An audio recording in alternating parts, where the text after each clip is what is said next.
Magandang araw po sa inyo, Sir Blair. Ganun na rin po sa lahat ng masugid mong tagapakinig at taga-suporta sa iyong mga YouTube channel na The Voice Addict at mga kwento ni Apong Isaac. Halos mag-iisang taon na rin po akong nakikinig sa mga kwento nyo. Kaya naisipan ko pong ibahagi ang sarili kong kwento. Minsan kasi, sa buhay ko, ay naramdaman ko na sobrang hina ko, Sir Blair. Dumating na po ako sa punto na tinanong ko ang Diyos kung bakit kailangan kong pagdaanan ang mga naging problema ko dahil pakiramdam ko ay hindi ko na kaya kasi mahina ako. Pero totoo pala na hindi tayo bibigyan ng ating Panginoon ng pagsubok na hindi natin kaya. Itago niyo na lamang po ako sa pangalang Ador. At ito po ang aking kwento. Ang pangyayaring ito sa buhay ko ay nangyari noong 20 anyos ako. Nakatira ako sa isang maliit na kubo at ang tanging kasama ko sa buhay ay si Lola Rosita. Hindi ako kadugo ni Lola Rosita. Inampun nila ako noon ni Lolo Abel nang nakita nila akong palaboy-laboy sa daan. Dahil wala silang anak, ay itinuring nila ako na para bang totoo nilang apo. Ipinaramdam nila sa akin kung paano magkaroon ng pamilya. Sa kasamaang palad, nung 12 taong gulang ako, ay pumanaw naman si Lolo Abel. Kaya si Lola Rosita na lang ang naiwang kasama ko sa buhay. Nang matapos ako ng high school, ay pumasok ako bilang kargador sa taniman ng nyog na pagmamay-ari ng pinakamayamang tao sa aming lugar na si Benjamin. Aminado ko na hindi ako malakas, pero mas pinili ko pa rin maging kargador dahil yun lamang ang trabaho na pwede kong mapasukan ng panahon na yon. Isang umaga, habang abala ako sa paglalagay ng mga buko sa sako, ay lumapit sa akin si Luis. Katrabaho ko siya at gaya ko ay isa rin siyang kargador. Hoy! Kanina ka pa dyan ah! Alam mo ba na dapat ay naisakay mo na ang mga yan? Kami kanina pa tapos sa trabaho namin, tapos ikaw hindi pa? Mas marami kasi itong ikakarga kong buko kaysa sa inyo eh. Kaya hindi pa rin ako tapos. Pero bibilisan ko na lang ang kilos ko. Paano mo bibilisan? En lit-lit ng mga braso mo. Talaga bang kaya mo magtrabaho dito ha? Ano kaya kung sabihin ko kay Sir Benjamin na alisin ka na lang at palitan ka na? Huwag naman, Luis. Hindi ako pwedeng mawalan ng trabaho eh. Kasi ito na lang ang bumubuhay sa amin ni Lola Rosita. Alam mo, negosyo tong ginagawa ni Sir Benjamin at hindi charity. Kapag nalaman niya na nakakaantala ka sa dapat gawin dito, sigurado ako na tatanggalin ka niya. Anong nangyayari dyan? Bakit parang nagtatalo na naman kayong dalawa? Sir Benjamin, wala po to. May sinasabi lang po sa akin si Luis. Sir, ito kasi si Ador eh. Sobrang kupad kong kumilos. Daig pampagong sa bagal. Tapos na po naming ikarga yung mga buko sa truck. Pero to si Ador, hanggang ngayon, hindi pa yata nangangalahati sa dapat niyang gawin. Sir, alam mo, naaabala ang trabaho ng ibang kargador dito nang dahil dyan kay Ador eh. Bakit kasi parang mas madami ang ikakarga niya kumpara sa inyo? Ano kasi sir eh? Ang mabuti pa, ay tulungan mo na lang siya para matapos na yan. Pero sir, tapos na trabaho ko eh. Trabaho na po yan ni Ador. Kahit na pa tulungan mo na lang siya kaysa kung ano-ano sinasabi mo. Sige po. Matulungin naman po talaga ako eh. Ang totoo nga po niyan sir eh, naaawa ko kay Ador. Kasi ang payat-payat niya tapos kargador pa ang napili niyang trabaho. Sir, ano kaya kung tanggalin mo na lang siya rito? Hindi niya kasi talaga kaya ang trabaho dito eh. Hindi ikaw ang dapat na magsasabi niyan kundi si Ador. Ador, kaya mo ba ang trabaho mo rito bilang isang kargador? Kaya naman po, sir. Aaminin ko po na mabigat po ang trabaho dito pero kaya ko naman po, sir. Saka kailangan ko po ang trabaho to, sir, kasi ito po ang bumubuhay sa amin ng lola ko. Narinig mo sinabi ni Ador Luis. Kaya niya ang trabaho niya rito. Kaya walang rason para tanggalin ko siya sa trabaho. Sige na. Tulungan mo na siya para matapos na ang pagkakarga niya ng mga buko sa truck. Kailangan ng maiatid ang mga yan sa bayan. Sige po, sir. Tutulungan ko na po si Ador. Matulungin talaga ako, sir. Isang pilit na ngiti ang pinakawalan ni Luis kay Sir Benjamin. Nang umalis na ang amo namin, ay humarap si Luis sa akin habang matalim ang kanyang mga mata. Nakita mo ng ginawa mo? Binigyan mo pa ako ng dagdag na trabaho, visit ka. Imbis na nagpapahinga na ako ngayon. Hindi ako nag-utos sa'yo na tulungan mo ako. Si Sir Benjamin ang may sabi nun. Saka, bakit ba palagi mo na lang akong pinag-iinitan? Wala naman akong ginagawang masama sa'yo ah. Paano? Nakakainis ang pagmumukha mo eh. Kahit wala kang ginagawa, nakakaasar ka pa rin. Lalo na ngayon. Dahil sa'yo, magtatrabaho ulit ako. Hindi na ako nagsalita dahil mas lalong hahaba ang diskusyon namin ni Luis. Kahit kailan ay hindi naman din ako mananalo sa kanya. Kaya mas mabuti pang manahimik na lang ako. Noon pa man ay mainit na ang dugo ni Luis sa akin. Nagsimula yon nung pumasok ako bilang kargador sa taniman ng nyog ni Sir Benjamin. Nahuli kasi si Luis na natutulog sa oras ng trabaho at nalaman yon ni Sir Benjamin. Inisip ni Luis na ako ang nagsumbong sa amo namin kahit hindi ako ang gumawa nun. Alam ko na may ibang trabahador ang nagsumbong sa kanya. Magmula noon ay palagi na akong pinag-iinitan ni Luis. Ganun pa man, ginagawa ko ang lahat para umiwas sa kanya dahil ayoko ng gulo. Wala rin akong lakas ng loob na labanan si Luis dahil alam kong hindi ako mananalo sa kanya, lalo na't mas malaki ang katawan niya kumpara sa akin. Matapos ang maghapong pagtatrabaho, ay masaya akong naglakad pa uwi dahil araw yun ang sahod. Ngunit habang naglalakad ay napahinto ako nang humarang si Luis sa daraanan ko. Kinabahan ako dahil nakangisi siya. Alam ko na kapag nakangisi siya ng ganun ay may hindi magandang tumatakbo sa utak niya. Luis, anong kailangan mo? Ang ganda ng ngiti mo kanina pa. Oo nga pala, bagong sahod tayo. Magkano pala sinahod mo? Patingin nga. Bakit kailangan mo pang makita ang sinahod ko? Titignan ko lang naman eh. Sige na, ipakita mo na para makauwi ka na sa inyo. Kasi hindi kita paaalisin hanggang sa gawin mo ang gusto ko. Sige. Itong sinahod ko. Inilabas ko ang perang sinahod ko sa araw na yon at nagulat ako nang bigla yung hinablot ni Luis.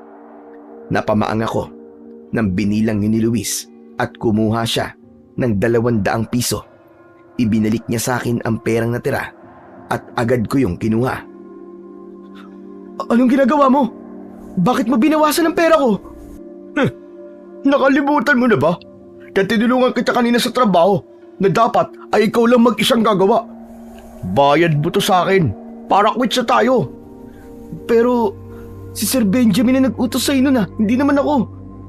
Kung gusto mo ng dagdag na sahod, sa kanya ka humingi at wag sa akin. Akin na nga yung pera ko. Pandagdag ko yan sa pambili namin ng bigas eh. Akin ng perang to. Kaya sa susunod, kung ayaw mong bawasan ko ang sahod mo, ay wag mong hahayaan na tulungan kita sa trabaho mo. Luis naman, nakikiusap ako sa'yo. Ibalik mo sa akin ang pera ko. May mga utang pa kaming kailangan bayaran ni Loli. Napakalaking bagay na para sa amin ang 200 piso na yan. Sige, bibigyan kita ng pagkakataon na makuha ang pera to. Baka kasi isipin mo na napakasama akong tao eh. Meron akong ipapagawa sa'yo. Ano yun? Simple lang naman. Lumuhod ka sa harap ko At saka ka magmakaawa na ibalik ko tong pera sa'yo. Madali lang naman yun, di ba? Pero may mga tao sa paligid, Luis eh. Makikita nila ako eh. Yun nga maganda eh. Yung maraming makakakita na nagmamakaawa ka sa akin. O ano, gagawin mo ba o hindi? Kung ayaw mo, aalis na ako, dala tong pera mo. Hindi. Sige na. Gagawin ko na basta mangako ka muna na kapag ginawa ko ang sinabi mo, ay ibabalik mo ng pera ko. Ang dami mo pa sinasabi. Alam mo, wag na nga. Akin na talaga tong pera mo. Sandali lang. Oo na. Gagawin ko na, Luis. May pag-aalinlangan akong lumod sa harapan ni Luis at tumingin ako ng diretso sa mukha niya. Bahagya siyang natawa at ramdam ko na napakasaya niya na nagmukha na naman akong mahina sa mga mata niya. Akmang magsasalita na sana ako para magmakaawa nang biglang dumating ang kaibigan kong si Diyosa. Isa siyang bakla na manikurista. Bata pa lang ay magkaibigan na kami ni Diyosa at kahit iba ang kasarian niya sa akin ay hindi yun naging hadlang upang maging magkaibigan kami. Ako kasi ang klase ng tao na hindi tumitingin sa kasarian upang maging kaibigan ko.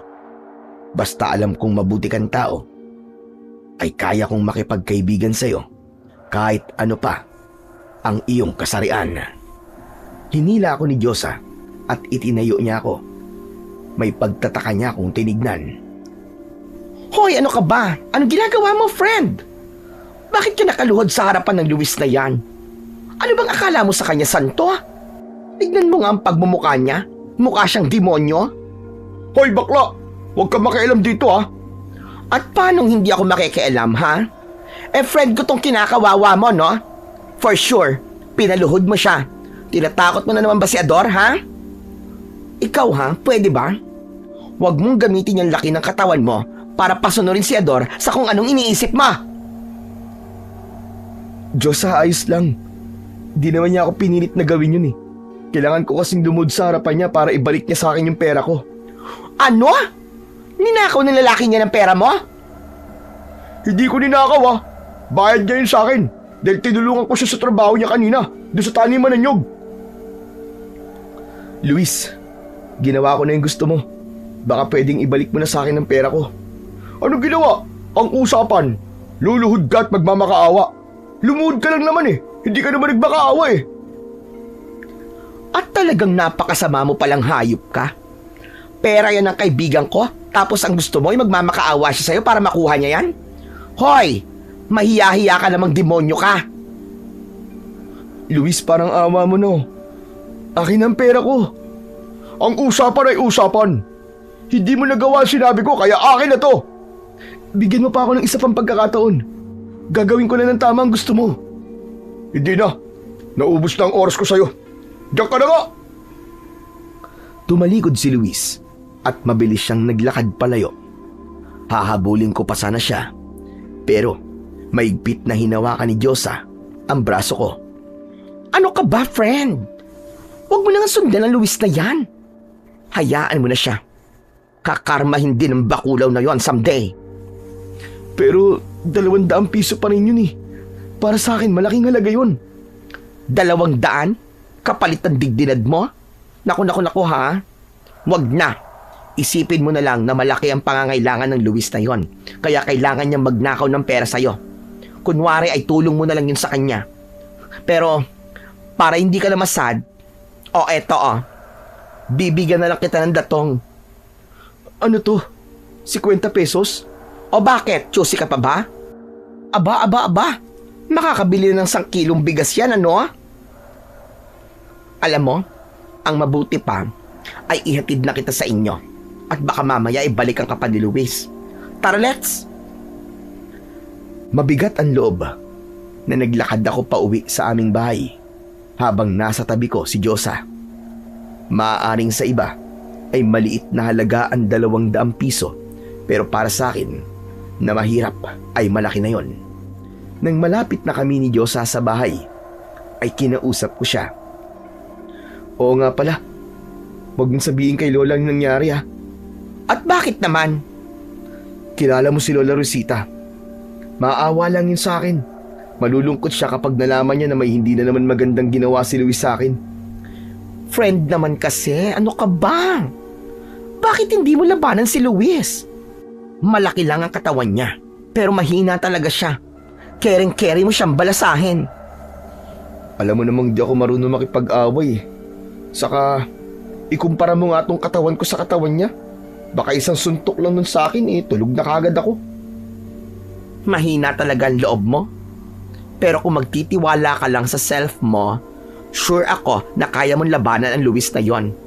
Malakas kasi ang loob niya na awayin ka kasi alam niya na hindi ka pumapalag. Huwag ka lang nga maingay. Malapit na tayo sa bahay namin eh, baka mamaya marinig ka pa ni Lola. Tumahimik na si Diyosa hanggang sa pumasok na kami sa bahay namin. Napatayo si Lola mula sa pagtitiklop ng mga damit para sulubungin ako. Nagmano kami ni Diyosa sa kanya. Pagkasama mo pala itong maganda mong kaibigan na po. Yan ang gusto ko sa inyo, Lola eh. Hindi ka marunong magsinungaling. Ano palang ginagawa mo rito? Hinatid ko lang po itong friend ko at kanina ay nakita ko na nakaluhod sa harapan ni Luis. Mabuti po't dumating ako. Dahil kung hindi, nako, ewan ko na lang. Nakakaloka talaga yung apo nyo. Lahat ng sabihin ni Luis ay ginagawa niya. Pinagliba siya sa robot. Diyosa, bunganga mo naman. Ay, sorry friend. Hindi ko napigilan ang bibig ko. Sorry talaga. Naisplok ko ng lahat. Ador, totoo ba ang sinasabi ni Diyosa? Nakaluhod ka raw kanina sa harapan ni Luis. Sandali lang po ha. I think hindi na ako kailangan dito. Babo na po sa inyong dalawa. Nakalimutan ko. Meron pa pala akong customer na magpapamanicure sa akin. Bye-bye, friend. Bye, Lola Rosita. Nagmamadaling umalis si Diyosa.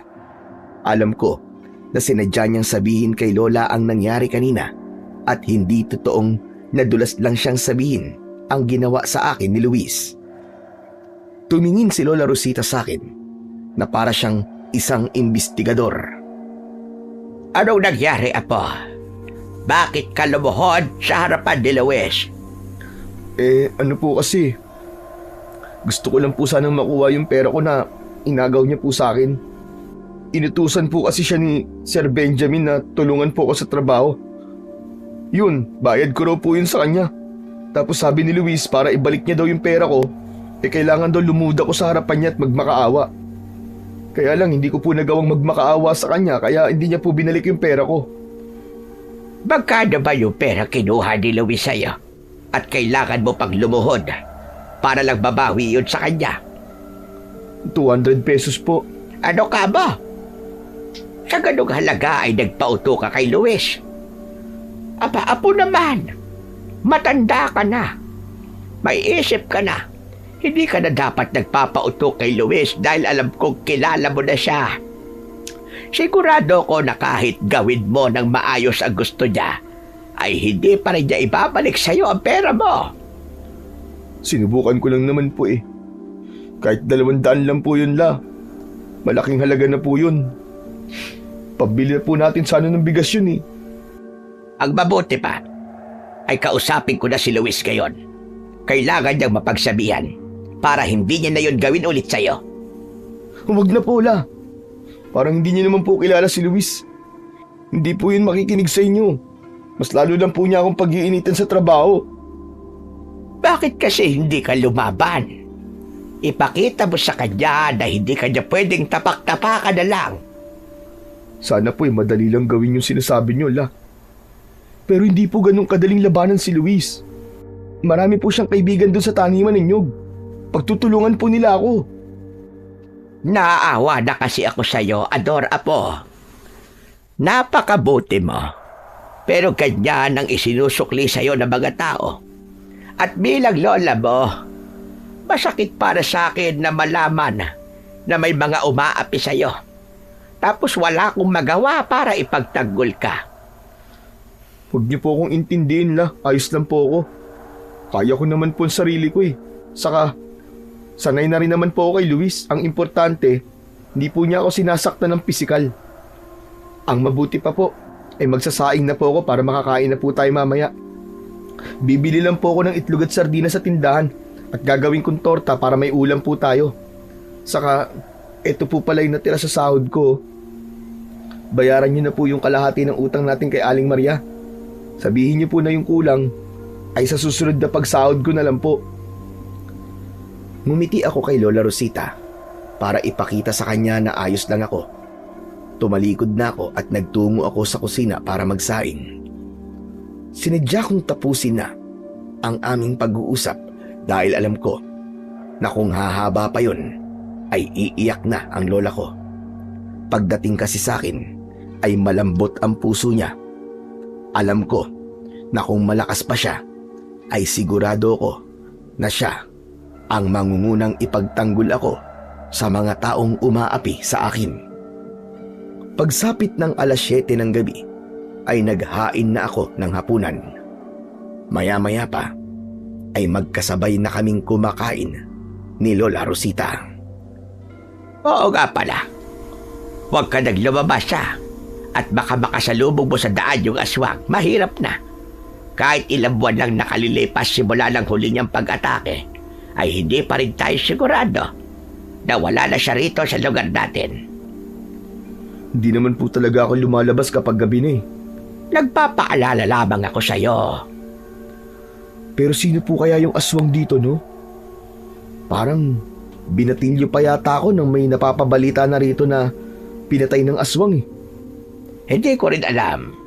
Kaya nga mas makabubuti kung mag-iingat tayo palagi, lalo na tuwing gabi. Lahat ng nakatira sa lugar namin ay alam ang tungkol sa aswang na yon. Kahit noong nag-aaral pa ako, ay naging paborito na panakot sa amin ng matatanda ang aswang. Sinabi nila na kung magpapagabi kami sa labas, ay hindi malabong kainin kami ng aswang na yon. Kaya naman, hanggang sa panahon na yon, ay patuloy kaming natatakot dahil hindi pa rin nahuhuli ang aswang, na marami-rami nang nagiging biktima sa aming lugar at sa mga kalapit naming barangay. Madaling araw na at mahimbing akong natutulog. Magkatabi kami ni Lola Rosita sa pagtulog sa papag. Kaya nang naalimpungatan ako at wala si Lola sa tabi ko, ay napabalikwas ako ng bangon. Binuksan ko ang ilaw at nang nalaman kong wala siya sa loob ng bahay, ay lumabas ako para hanapin siya. Umikot ako sa paligid ng bahay pero hindi ko pa rin nakita si Lola. Saan naman kaya nagpunta si Lola ng ganitong oras? Siya pa itong nagpaalala sa akin tungkol sa aswang tapos siya rin pala lalabas kahit madilim pa. Nagdesisyon akong ipagpatuloy ang paghahanap kay Lola Rosita. Paalis na sana ako nang nakita ko si Lola na naglalakad palapit. Nagulat siya nang nakita niya ako at walang imik siyang pumasok sa bahay. Agad ko siyang sinundan. Naabutan ko siya sa kusina na umiinom ng tubig. Tagaktak ang pawis ng mukha niya at bahagya siyang hinihingal. Saan ka po galing? At parang pagod na pagod po kayo. Nagpahangin lang ako sa labas. Hindi kasi ako makatulog kaya naglakad-lakad ako. Pero lang di po ba sabi niyo sa akin di dapat tayo lumalabas kapag madilim na? Bakit po kayo lumabas? Paano po kung nakita niyo yung aswang? Hindi naman niya ako nakita eh. Saka ligtas ako nakabalik. Kaya huwag ka nang mag-alala. Hala, sige na. Matulog na ulit tayo at maaga kapag gigising babaya. Gusto ko pa sanang kausapin si Lola Rosita. Pero nauna na siyang bumalik sa pagkakahiga. Wala na akong nagawa kundi ang tumabi sa kanya at natulog na rin ako. Kinabukasan ay kinausap ko si Lola Rosita. Pinagsabihan ko siya na wag na siyang lalabas ng alanganing oras dahil patuloy pa rin ang banta ng aswang sa aming lugar. Nangako siya sa akin na hindi niya na yun gagawin. Maya-maya pa ay nagtungo na ako sa taniman ng nyug para magtrabaho. Habang inaayos ko ang mga sako na paglalagyan ng mga buko, ay nakita ko si Luis na kausap ang ibang trabahador. Napansin ko ang bendang nakabalot sa kaliwang braso niya. Sa lakas ng boses ni Luis ay hindi ko naiwasang marinig ang sinabi niya. Maniwala kayo! Pinasok ng aswang ang bahay ko kagabi. Nakita niyo itong benda ko sa braso? Sugat to na nakuha ko sa aswang. Hinalmot niya kasi ako eh. Pero nakapagtataka. Nakapagkatapos niya ako masugatan, ay umalis na kagad siya. Sayang nga eh. Kung di siya umalis, naku po, lalabanan ko talaga siya. Talaga naman papatay ko siya. Pupugutan ko siya ng ulo para makita ng lahat na nagawa kong patayin yung aswang na yon. Kilala ko si Luis, kaya alam ko na may posibilidad na gawa-gawa niya ang kwentong yun para makapagyabang. Hindi ko napigilan ang sarili kong tumawa ng mahina sabay iling. Nagulat ako nang sigawan ako ni Luis at doon ko nalaman na nakita niya ang ginawa ko kaya lumapit siya sa akin. Anong tinatawa-tawa mo, ha?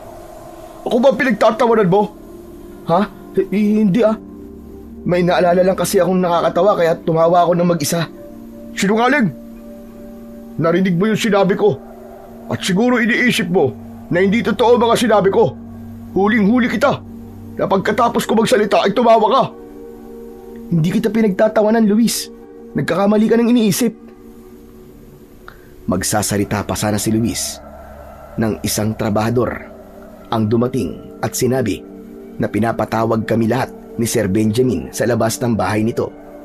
Nagpasalamat ako dahil may dahilan na ako para layuan si Luis.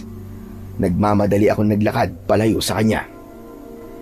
Isa ako sa mga naunang dumating sa harapan ng malaking bahay ni Sir Benjamin na nakatayo hindi kalayuan sa taniman ng nyog.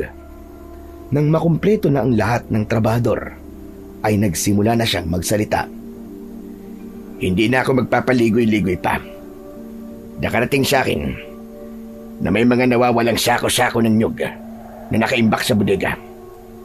At may hinala ako na ginagawa ang pagnanakaw na yun tuwing gabi. Kaya simula sa araw na ito, ay magkakaroon na ng pagbabago sa trabaho nyo rito. Kada gabi, ay isa sa inyo magbabantay sa buong taniman ng nyug. Magkakaiba ang magbabantay sa bawat gabi para hindi kayo mahirapan.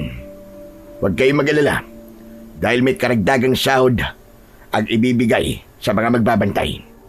At kung sino makakahuli sa magnanakaw, ay bibigyan ko ng gantimpala.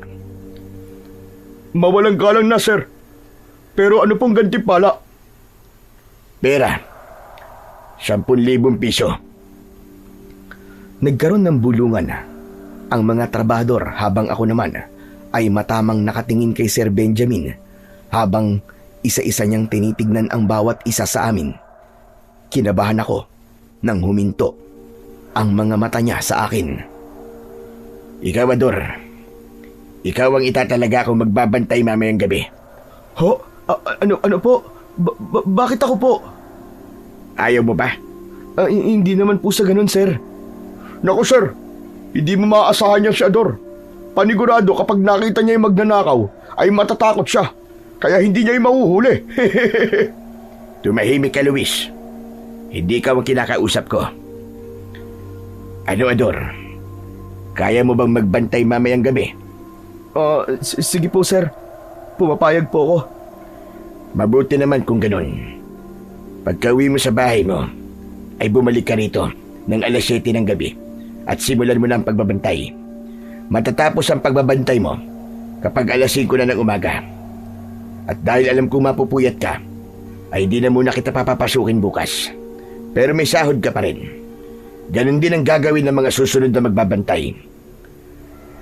Ngayon, pwede na kayong bumalik sa inyong mga trabaho. Habang naglalakad ako papunta sa pwesto ko, ay hindi ko napigilang makaramdam ng kaba at takot. Tama kasi ang sinabi ni Luis. Wala akong ideya kung kaya ko bang hulihin ang mga magnanakaw kapag nakita ko sila. Pero kailangan ko yung gawin dahil naisip ko na baka kapag tumanggi ako sa utos ni Sir Benjamin ay tanggalan niya ako ng trabaho. Buong maghapon akong naglagay ng mga buko sa sako at nagbuhat ng mga yon. Hindi ko namalayan ang paglipas ng oras hanggang sa sumapit na ang aming uwian.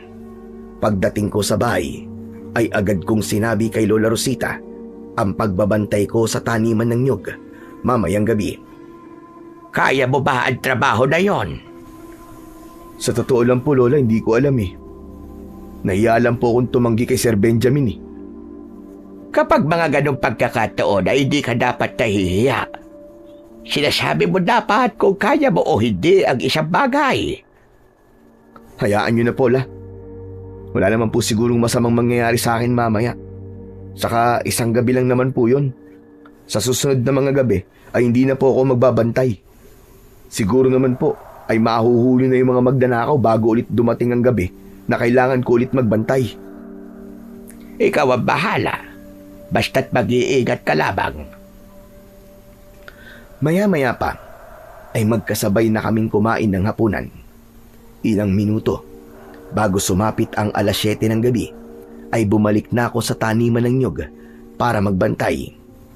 Naglakad-lakad ako at tinignan ko ang mga lugar na pwedeng pagtaguan ng kung sino man.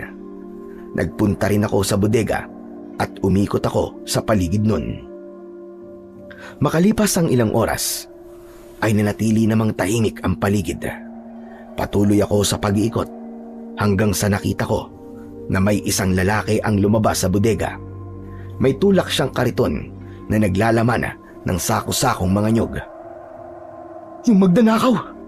Kailangan ko siyang huliin! Isang 2x2 na kahoy ang nakita ko na nakasandal sa puno ng nyug. Kahit may takot akong naramdaman, ay kinuha ko ang kahoy at patakbo kong lumapit sa magnanakaw.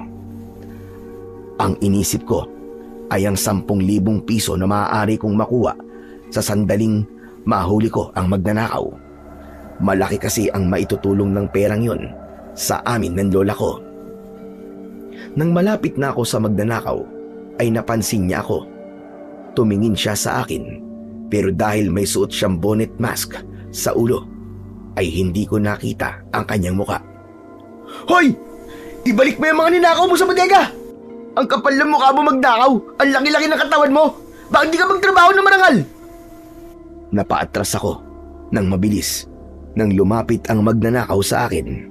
Hahampasin ko sana siya ng kahoy, pero nagawa niyang hawakan ng kahoy bago pa yun lumapat sa kanyang ulo. Hinila niya ang kahoy at nang naagaw niya yon, ay malakas niya yung ipinukpok sa ulo ko. Nabuwal ako at umikot ang paningin ko. Malakas akong sinipa ng magnanakaw sa tiyan at mas lalo akong nanghina.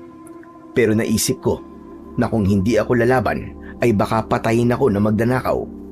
Nang muli niya akong sisipain ay hinawakan ko na ang paa niya at hinila ko yun. Nawalan siya ng balanse at nang matumba siya ay mabilis akong pumaibabaw sa kanya. Hinila ko ang bonnet mask niya at natigilan ako nang malaman ko na si Luis ang magnanakaw. Luis? Ikaw ang magnanakaw? Kahit kailan talaga, peste ka sa buhay ko! Malakas akong sinuntok ni Luis sa muka. Mas lalo akong nahilo. Itinulak niya ako at nang tumayo siya ay sinipa niya ako sa muka. Nataranta si Luis nang umalingaw-ngaw ang malakas na sigaw ni Sir Benjamin. Nagmamadali siyang tumakbo at mabilis siyang nawala sa paningin ko. Tatayo pa sana ako pero biglang dumilim ang paligid at tuluyan na akong nawalan ng ulirat. Nang bumalik ang malay ko ay nasa bahay na ako. Nakahiga ako sa papag at ang una kong nakita ay si Lola Rosita na namumugto ang mga mata. Agad kong naramdaman ang pananakit ng aking katawan, lalo na sa ulo ko. Bahagya ng maliwanag sa labas, kaya nalaman ko na malapit nang mag-umaga. Apo ko, mabuti naman at nagising ka na. Lola, buhay pa po ba ako? Abay, oo naman. Inihatid ka rito ng mga tanod. Inutusan sila ni Sir Benjamin na iuwi ka rito. Yung mga tanod din na nagsabi sa akin ng nangyari. Binugbog ka raw nung magnanakaw sa taniman ng nyog. Nahuli po ba si Luis? Si Luis? bakit si Luis ang uhulihin? Abay, sandali. Si Luis bang magdanakaw? Opo, Lola. Si Luis po. Naalis ko po yung suit niya sa ulo niya kaya nakilala ko po siya. Napakawalang ya talaga ng taong yon. Tapos nagawa ka pa niyang bugbugin. Pero hindi bale. Ang importante ay buhay ka at nakilala mo na si Luis ang magnanakaw. Kailangan mo lang makausap si Sir Benjamin para masabi mo sa kanya ang nalaman mo. Biglang may kumatok sa pinto. Kaya iniwanan muna ako ni Lola Rosita para buksan yun. Pinilit ko naman bumangon at umupo ako sa gilid ng papag. Pagbukas ni Lola ng pinto ay nanlaki ang mga mata ko nang malaman kong si Luis ang nasa labas. Walang imik siyang pumasok at natakot ako dahil palapit siya sa akin. Ang akala ko ay sasaktan niya ako pero lumuhod siya sa harapan ko. Hinawakan niya ang isa kong kamay at naluluwa siyang tumingin sa mga mata ko. Alam kong hindi mo pa nasasabi kay Sir Benjamin na ako ang magnanakaw. Parang awa mo na, Ador. Huwag mo akong isumbong sa kanya. Ayoko makulong. Ayaw mo palang makulog na buho ka. Pero gumawa ka ng krimen. Alam mo ba, Luis?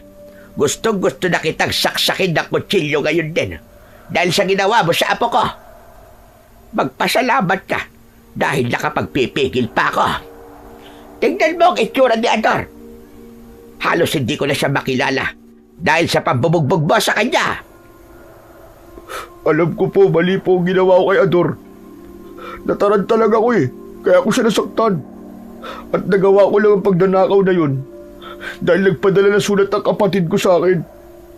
Nasa ospital ang tatay namin na nasa Maynila Kailangan niya maoperahan sa lalong madaling panahon. Kaya naisipan ko magnakaw ng mga buko at ibenta ba ngayon. Kay Sir Benjamin mo sabihin ang lahat ng yan. At siya na ang bahalang magdesisyon kung ano dapat niyang gawin sa'yo. Pero sigurado ako, nakakasuhan ka niya at makukulong ka. Dapat lang yun sa'yo. Dahil puro kasamaan na lang ang ginagawa mo rito, lalo na kay Ador. Nagsisisi na po ako sa mga nagawa ko kay Ador. Ador, maniwala ka. Magbabago na ako. Huwag mo lang akong isumbong kay Sir Benjamin, parang awa mo na. Nagawa ko lang naman yun dahil nasa ospital ang tatay ko Ang dapat sa mga kagaya mo ay hindi pinapatawad. Mas mabuti na maturuan ka ng leksyon para magtanda ka. Lola, teka, nakakaawa naman po si Luis. Nararamdaman ko po na nagsasabi po siya ng totoo. Ano ka ba? Naaawa ka pa sa damuho na yan. Tingnan mo nga ang sarili mo sa salamin at baka mas maawa ka sa sarili mo kapag nakita mo kung anong itsura mo. At kahit nagsasabi pa siya ng totoo, hindi sagot ang pagdanakaw para mailigtas niya ang buhay ng tatay niya.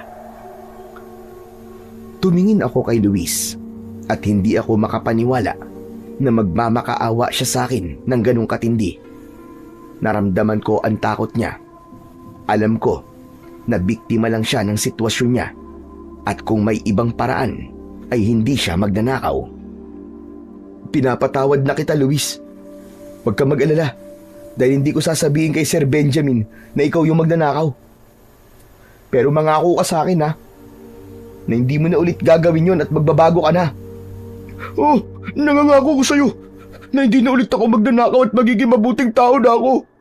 Magiging mabait na ako sa'yo. Maraming salamat, Ador.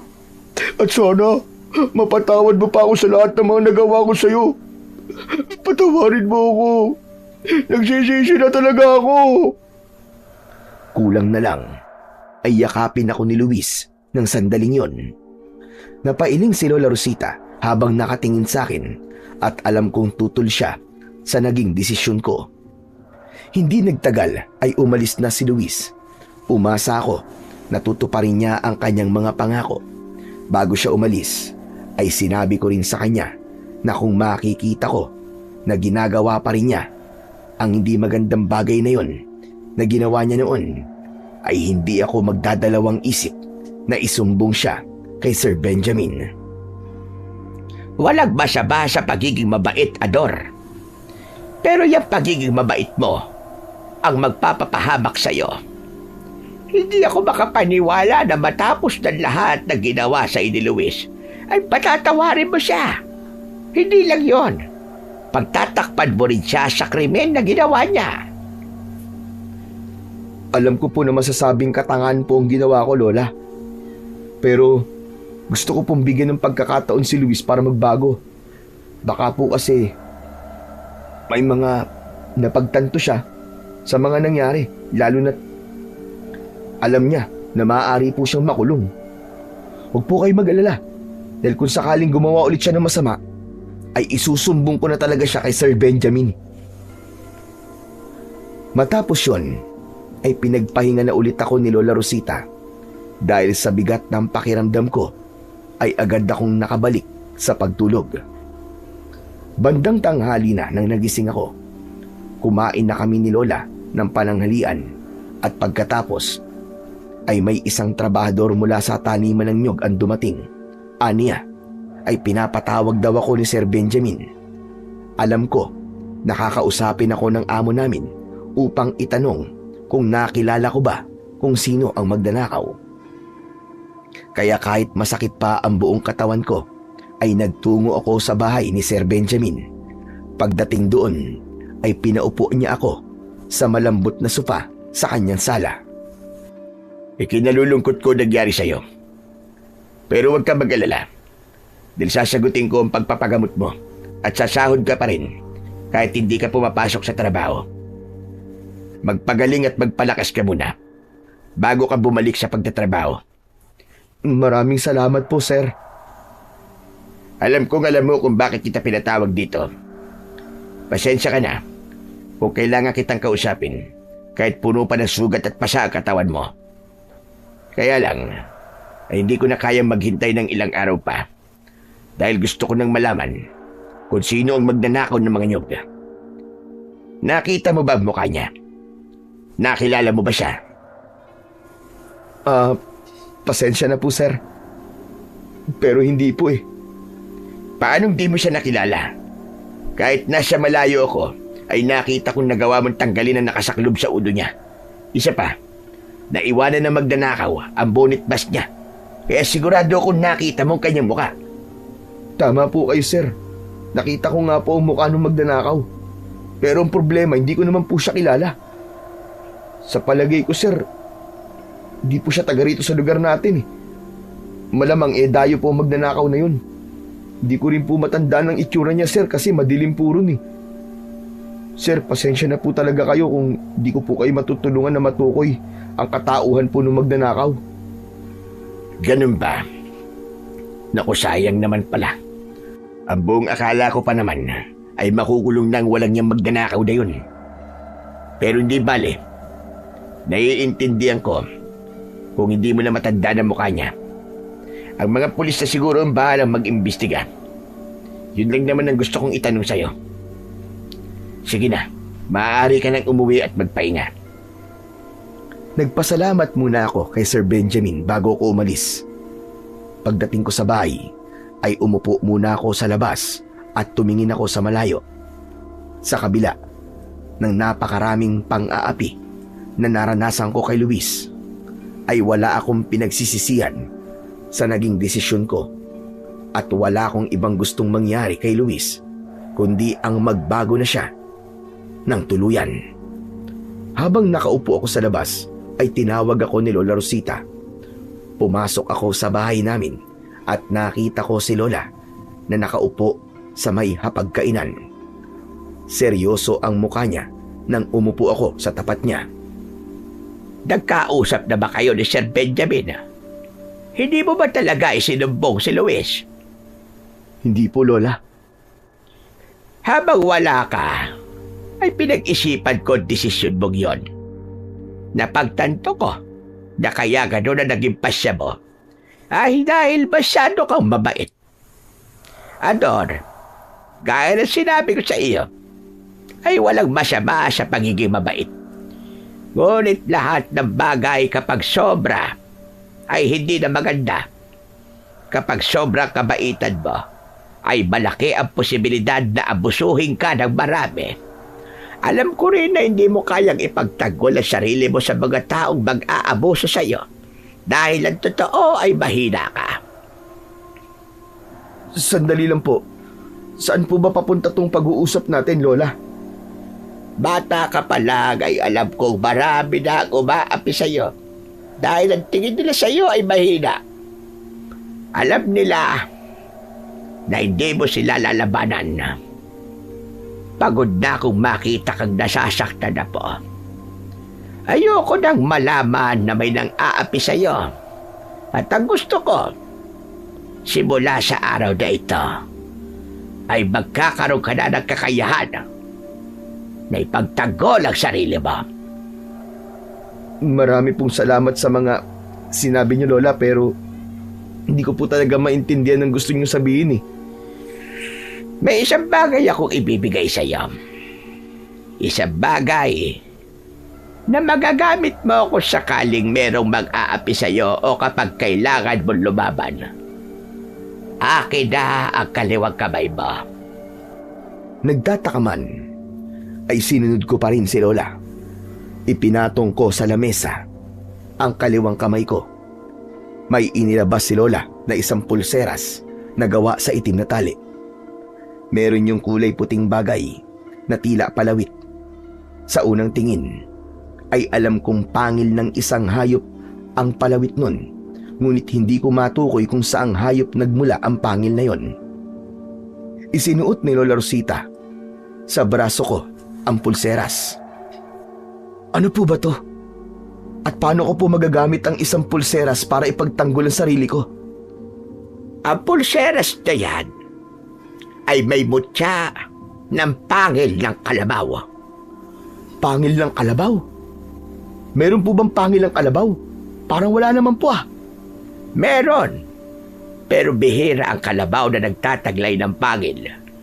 At mapalad ang taong makakakuha ng pangil ng kalabaw dahil isa yung mutya na nagbibigay ng kakaibang lakas. Siya magmamay-ari doon. Ang ibig niyo po ba sabihin ay magiging malakas na ako dahil suot ko na tong pulseras na may mutya ng pangil ng kalabaw? Eh wala naman po akong nararamdamang kakaiba sa katawan ko ngayon. Parang ganun pa rin naman ako. Niloloko niyo lang po yata ako, Lola eh. Hindi mo agad-agad mararamdaman ang kapangyarihan ng mutya na yan. Kailangan mo munang malagay sa isang matinding panganib upang magising ang kapangyarihan ng mutya. Ewan ko po pero parang hindi po kapanipaniwala ang mga sinabi niyo sa akin eh. Saka, saan niyo po ba nakuha ang bagay na to? Yan ay pagbabay-ari doon ng Lolo Abel mo. Siya ang unang gumamit niyan nung siya ay isa pang manunugis at antingero. Manunugis? Antingero? Ibig niyong sabihin eh, nakikipaglaban noon si Lolo sa mga aswang? Tama ka. Hindi mo yun nalaman dahil ginagawa yun ng lolo mo. Bago ka pa dumating sa buhay namin. Ang mutya ng pangil ng kalabaw ang nagbigay sa kanya noon ng kakaibang lakas at tapang. Kaya napakaraming aswang ang natalo at napatay niya. Abay sa totoo lang, ayoko sanang ibigay yan sa iyo. Dahil ayokong umasa ka sa isang mutya para lang maging matapang ka. Pero nang nakita ko ang itsura mo matapos kang bugbugin ni Luis, ay naisip ko na kailangan mo bagay na yan. Sige, sabihin na po nating totoo nga ang kapangyarihan ng mutyang ito. Pero sa tingin ko po, ay hindi ko naman po ito kailangan, Lola eh. Ang sabi po ni Luis ay magiging mabait na po siya sa akin. Kaya para saan pa po ito, di ba? Maaring hindi ka na nga aapihin o aawayin ni Luis. Pero hindi mo alam ang pwedeng mangyari sa mga susunod na araw. May mga bagong tao kang makikilala na pwedeng manakit sa iyo. At gusto ko ay may kakayahan ka ng lumaban kapag dumating ang pangyayari niyo sa buhay mo. Kaya maniwala ka sa kapangyarihan ng mutyang yan, Apo.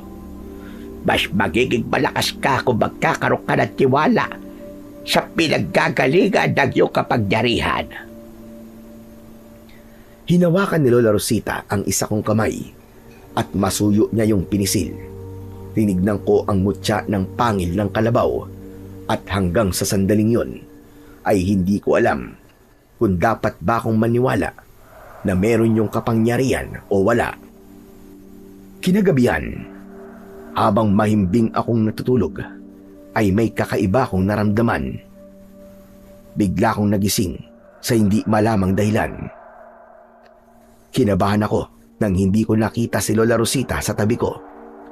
Agad akong lumabas ng bahay at labis akong nagimbal.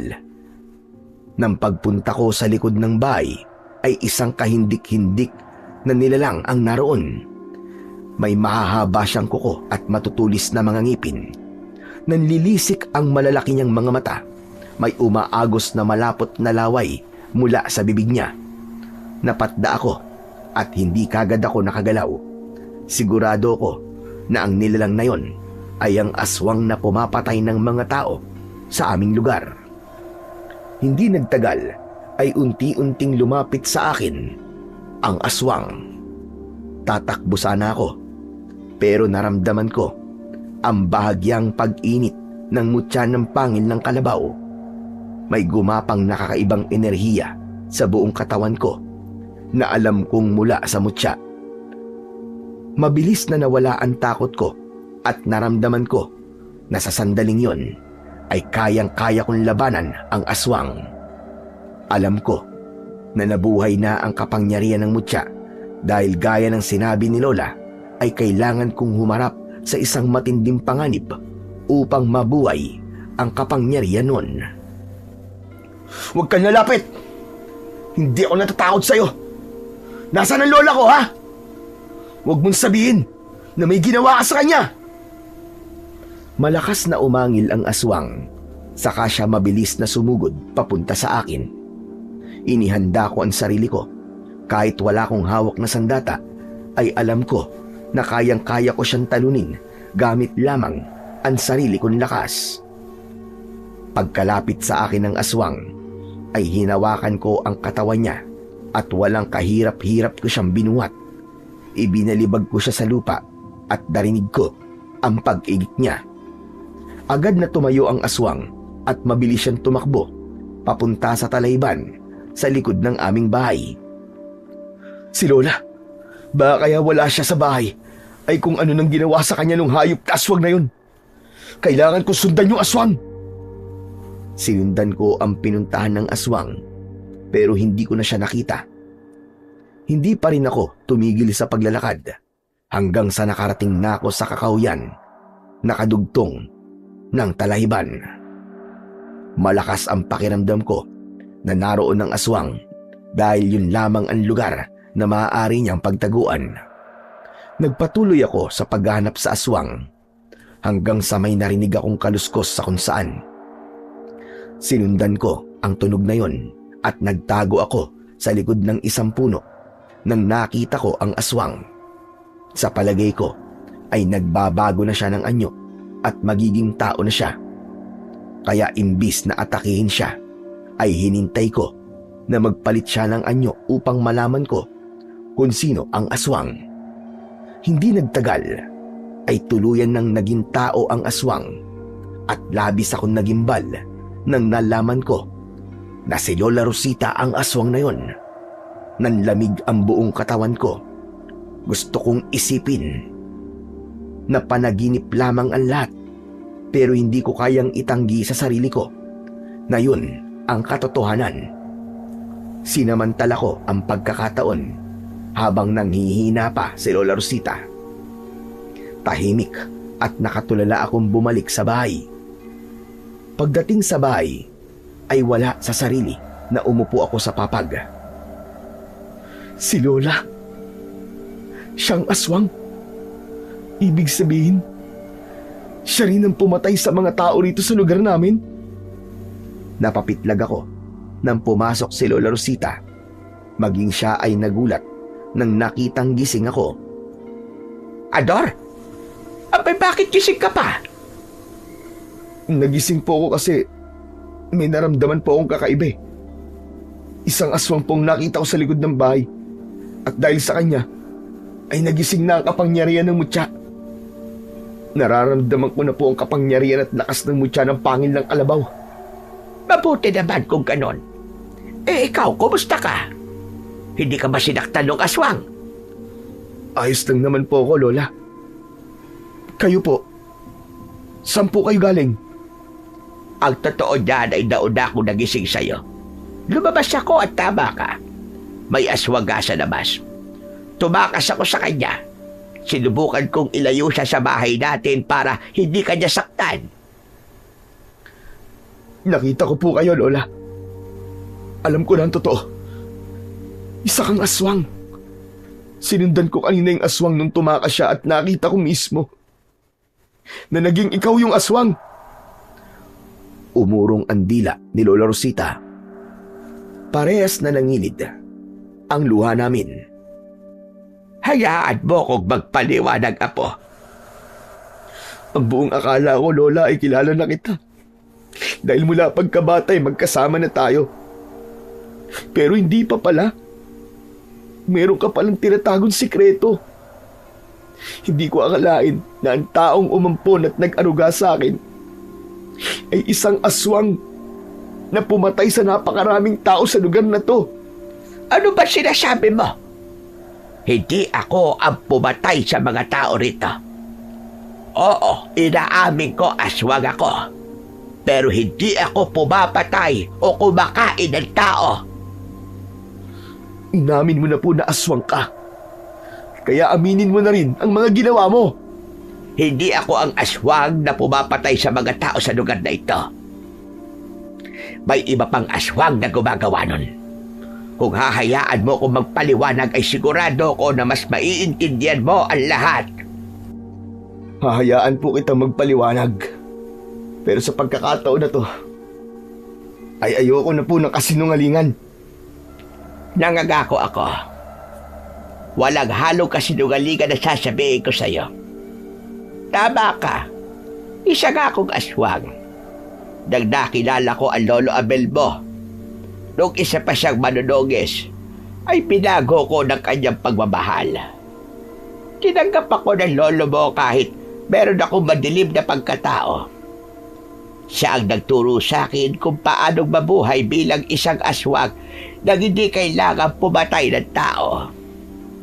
Naging matyaga siya sa akin at nagtagumpay ang lolo mo na baguhin ako. Nang dahil sa kanya, natuto akong mabuhay nang hindi na kailangan pumatay at kumain ng tao. Kaya hindi ako ang aswang na pumatay sa mga tao sa lugar na ito. May iba pang aswang dito at nararamdaman ko na nakikisalamuha siya sa atin na parang isang normal na tao. Nang sandaling yon ay tuluyan ng umawala ang luhang kanina ko pa pinipigilan. Naramdaman kong totoo ang lahat ng sinabi ni Lola Rosita at nang dahil doon ay mabilis na naglaho ang pagdududa at takot ko para sa kanya. Lumapit ako sa kanya at mahigpit ko siyang niyakap. Naniniwala po ako sa inyo, Lola. Patawad po kung pinagdudaan po kita. Bilang apo nyo ay dapat alam kong hindi nyo kayang pumatay ng tao. Dahil yung pag-ampun nyo pa lang po sa akin ni Lolo at pagbibigay nyo sa akin ng pagmamahal ay isang malaking patunay na mabuti kayo. Hindi mo kailangang humingi ng tawad sa akin, Apo. Dahil naiintindihan ko ang naging reaksyon mo. Alam kong nagulat ka sa mga nalaman mo. Ako ang dapat na humingi sa iyo ng tawad dahil naglihim ako sa iyo. Natakot kasi ako na baka hindi mo ko matanggap at matakot ka sa akin kapag nalaman mo na isa akong aswang. Salamat po. Maraming salamat po sa pagpapalaki at pag-aalaga niyo po sa akin. Walang anuman. Doon pa man ay alam namin ng lolo mo na lalaki kang mabuting tao. Kaya hindi kami nagdalawang isip na ampunin ka. At wala kami pinagsisisihan na ginawa namin yon. Maraming salamat po talaga, Lola. Pero meron po pala akong itatanong sa'yo. Naikwento po kasi nun ng Luis na may aswang pong umatake sa kanya. Kayo po ba yun, Lola? Oo. Ako nga ang aswang na umatake sa kanya. Ginawa ko yon dahil gusto kitang iganti sa mga hindi magagandang ginagawa niya sa iyo. Sinugatan ko rin siya sa braso. Pero hindi naman yung malalim. Hindi ko na kasi mapigilan ang sarili ko ng panahon na yon dahil sa galit ko sa kanya. Pero sa susunod huwag niyo na pong gagawin yun Baka kasi may makakilala sa inyo mahirap na. Walang pwedeng ibang makaalam na isa kang aswang dahil paniguradong iisipin ng mga tao na ikaw ang aswang na pumapatay dito sa atin. Huwag kang mag-alala dahil hindi na yung mauulit. Lalo na ngayon na alam kong kaya mo nang ipagtanggol ang sarili mo kasi nagawa mo na gisingin ang kapangyarihan ng mutya ng pangil na kalabaw. Sinadya ko rin talaga na atakihin ka kanina para lumabas ang tapang mo. Ngayon ay naiintindihan ko na ginawa niyo lang yon para mabuhay ang kapangyarihan ng mutya. Pero wala ka po bang hinala kung sino po yung isa pang aswang dito? Sa totoo lang, Apo, ay wala. Kaya mag-iingat ka. Dahil wala tayong ideya sa kung sino ang totoo nating kalaban. Ang gabing yon ay isa sa mga gabi na hinding-hindi ko makakalimutan habang ako ay nabubuhay.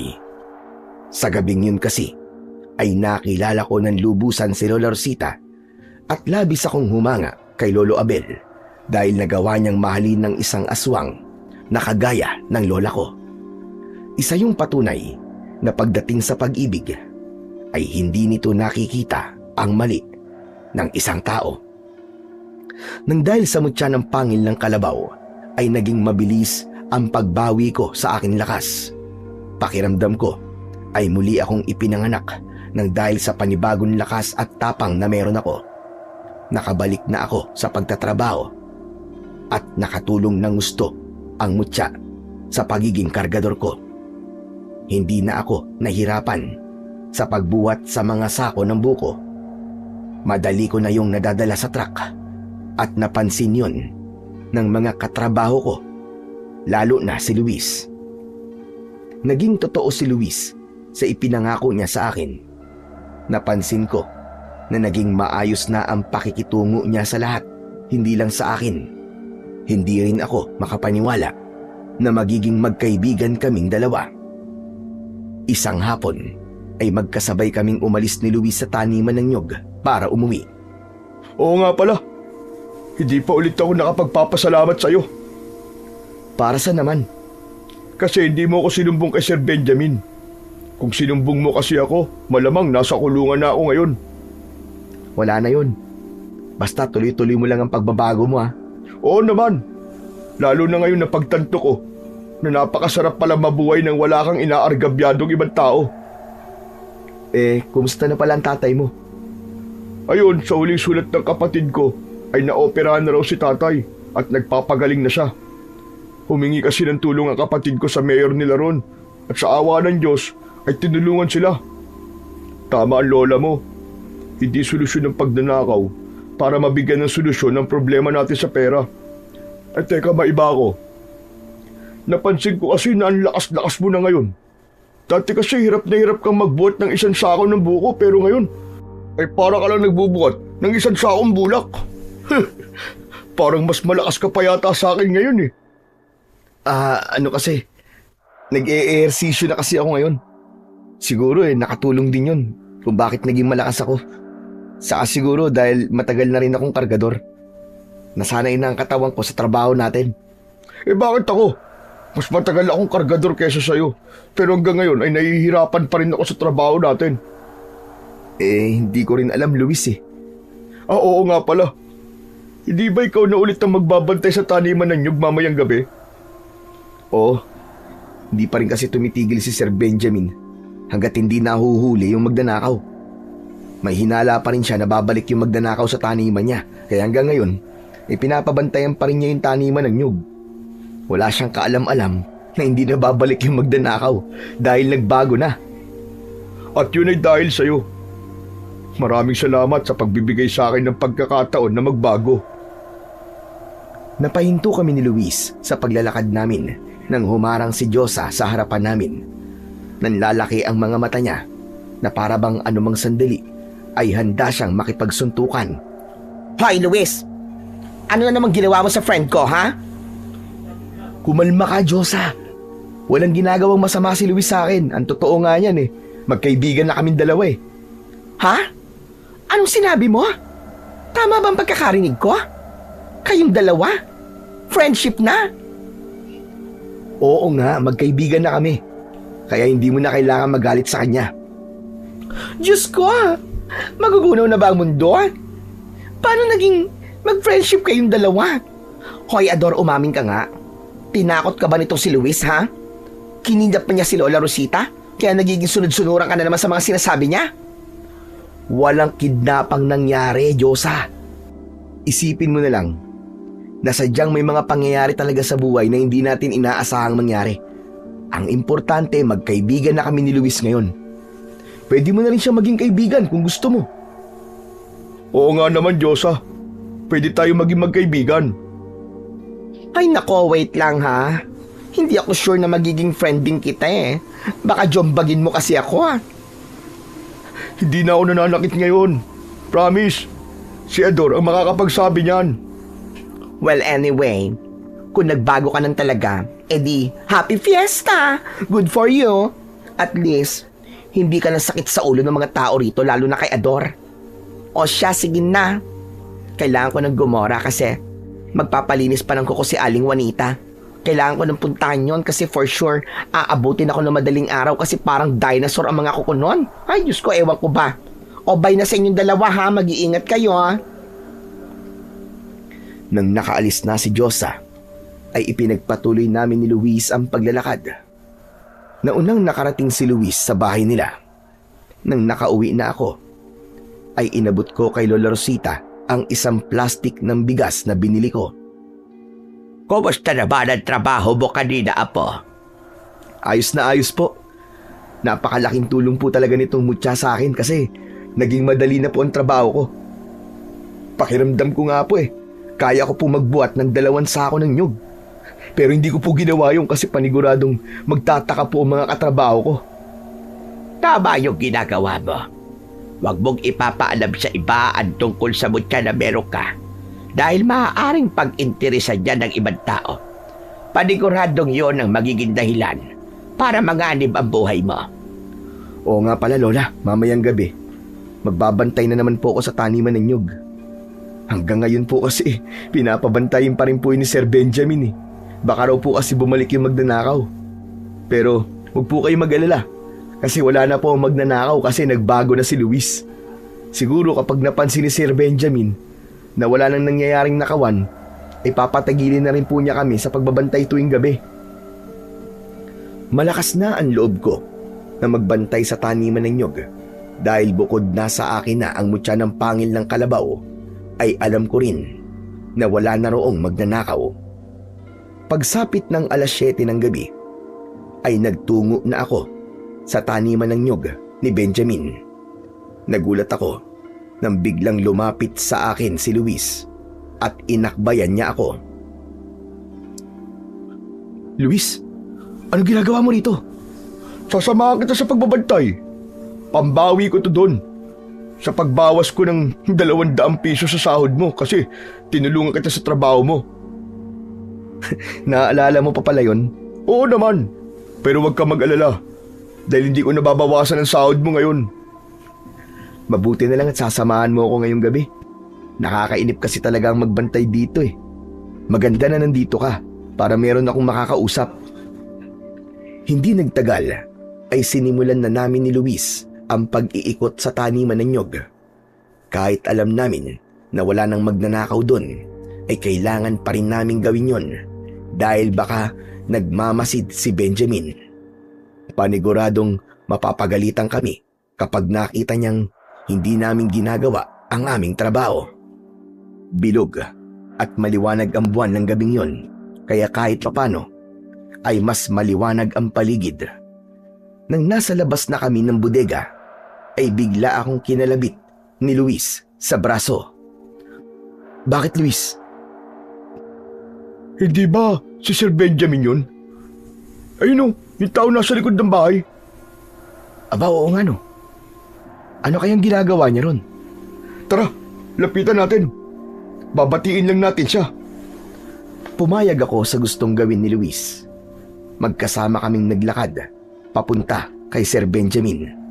Ngunit nang malapit na kami sa kanya, ay natigilan kami nang biglang nagbago ng anyo si Sir Benjamin at sa isang kisap mata ay naging isa siyang mabangis na aswang.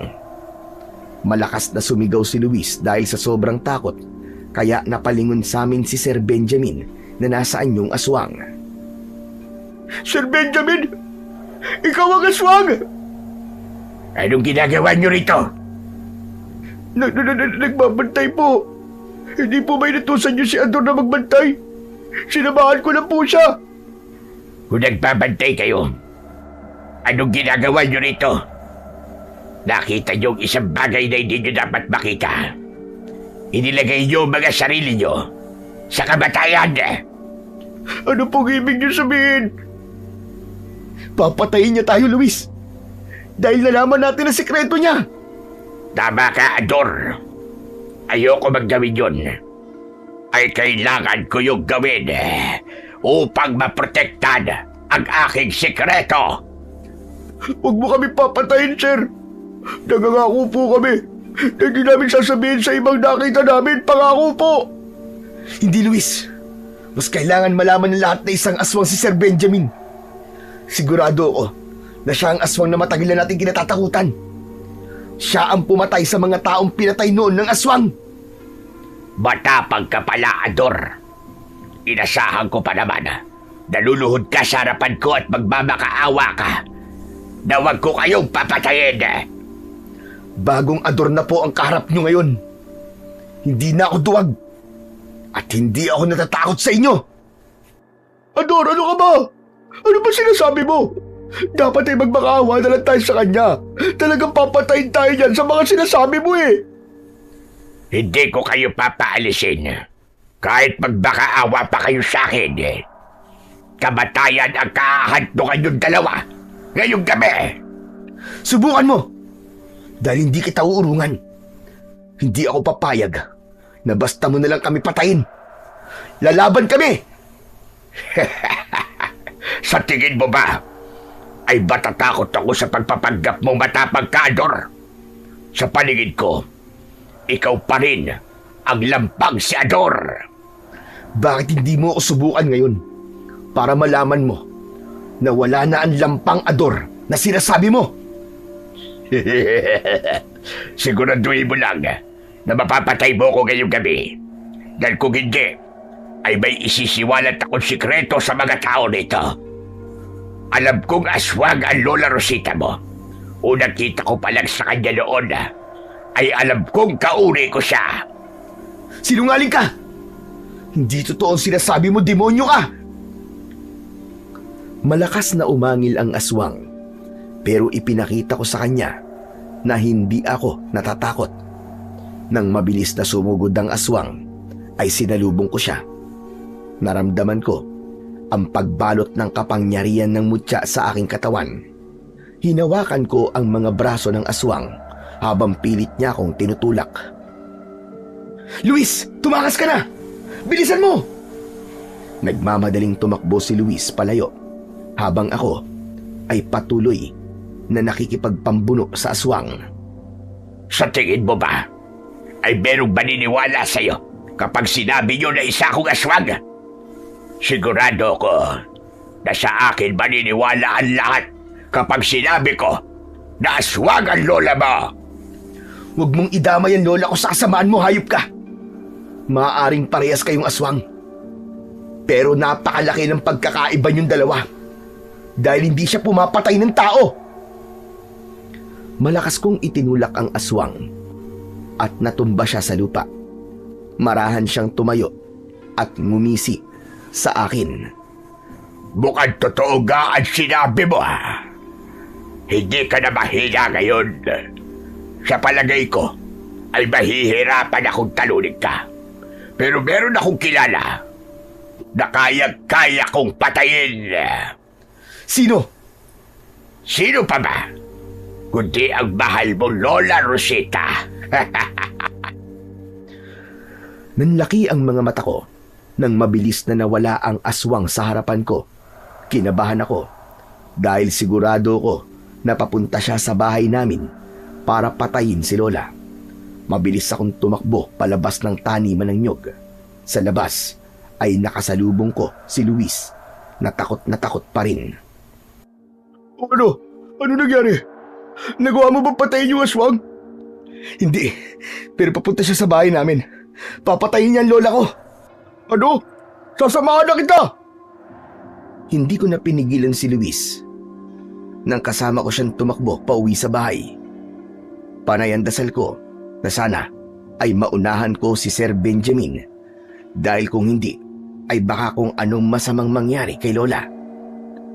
Ador, totoo ba yung sinabi ni Sir Benjamin kanina? Na aswang din ang lola mo? Walang katotohanan yung sinabi niyang yun. Gusto rin niya sirain si Lola dahil alam na natin ang sikreto niya. Malamang paraan niya lang yun upang lokohin ang mga tao. Kahit alam kong mapagkakatiwalaan ko si Luis, ay mas pinili kong wag aminin sa kanya na isa ring aswang si Lola Rosita. Para sa akin, ay mas makabubuti kung kami lang ni Lola ang nakakaalam ng bagay na yon. Mas lalo naming binilisan ni Luis ang pagtakbo hanggang sa nakarating na kami sa bahay. Kinatok ko ng malakas ang pinto at nakahinga ko ng maluwag nang buksan yon ni Lola Rosita. Nagtaka siya kung bakit humahangos kami ni Luis at sinabi ko na sa loob na lang kami mag-usap.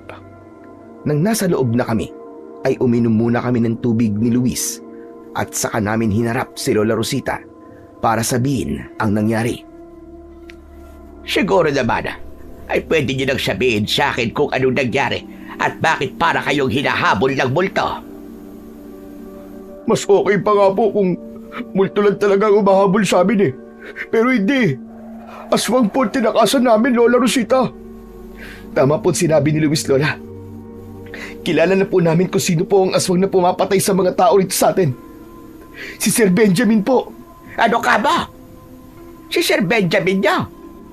Sigurado ba kayo sa sinasabi niyong yan? Ipapaalala ko lang ha, na masama ang magbintang nang hindi kayo sigurado. Sigurado po kami, Lola. 100%. Nakita po namin nang naging aswang po si Sir Benjamin. Muntik pa nga po niya kaming patayin eh. Mabuti na lang nakatakas kami. Tapos ang sabi niya ay papatayin ka daw niya. Ikaw daw ang uunahin niya. Abay, bakit naman ako ang uunahin ang damuho na yun? Abay, wala naman ako ron. Nung nakita niyo, naging aswang siya. Siguro po, dahil po nalaman namin ni Luis ang sikreto niya. Baka uunahin niya ang mga taong malapit sa amin. Malamang papatayin niya rin kami ni Luis. Dahil alam na po namin na isa siyang aswang. Gagawin niya yun para mapigilan kami na sabihin sa mga tao kung ano talaga siya. Tumigil kami sa pag-uusap nang maya-maya ay narinig namin ang sigawan ng mga tao sa labas. Narinig namin na pinapalabas ng mga tao si Lola Rosita at sinasabi nila na isa tong aswang.